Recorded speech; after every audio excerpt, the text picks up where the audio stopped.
Hello YouTubers. So this is my new battery bank.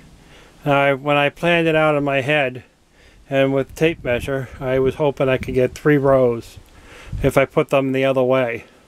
But the insulation takes up 8 inches, so you know that's where it doesn't work. Now some people are going to tell me I shouldn't put the insulation in there because it's hot, it's 90 degrees out, but I won't get it in there in the winter time, you know, with all the batteries in place. So I'm going to leave it open like this, and then in the winter time I'll put insulation on top and in front some way somehow.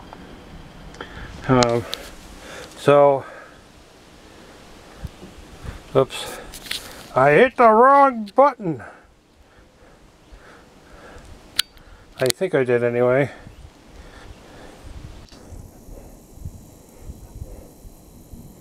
Yep, this camera is not made for people who are left-handed. So, even though the controls are on the right-hand side, my left hand has other things to do. Like pick my nose or something. Anyway, so underneath here I have room for probably 4 jugs.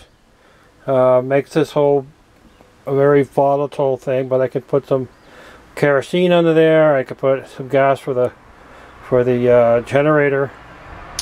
So if anybody out there has any thoughts, so over here I have these little block fuses. They're I hope it's focusing on it because I don't have my glasses on, but got these fuses. So each bank has its own fuse, and they're paired together. They go up to a 500 amp shunt, which will probably go to a well, you know what I mean, to a battery monitoring thingy, and then from there it's going to go to a bus bar, which will get then divided up and eventually make it to the inverters. This is the big 3000 watt Ames pure sine wave 24 volt inverter, which is going to get moved into the inside the power room so I can control it when there's a power failure. So this is 2 knot wiring, with the exception of this red cable is 4 because I didn't have a piece of 2. And I'm running this through one of these knife switches, which I've used a lot of, but now again I'm not sure if it will handle the rated amps. So if anyone out there has any ideas about that, let me know. I tried looking for it on their website, and they don't have any specs like that. So I'll have to do more research on that. And so right here with the writing on it, and the 4 in the back are the new batteries I just bought this week. And then these are the old ones. So if I have to replace these 3, because adding a new battery in the string is not a good idea to old batteries, then I can do that. That's why the knife switch is in there, so that I can isolate the 2 banks if I need to. And I might have to go with one of those battery switches, the round ones. But you guys out there can let me know.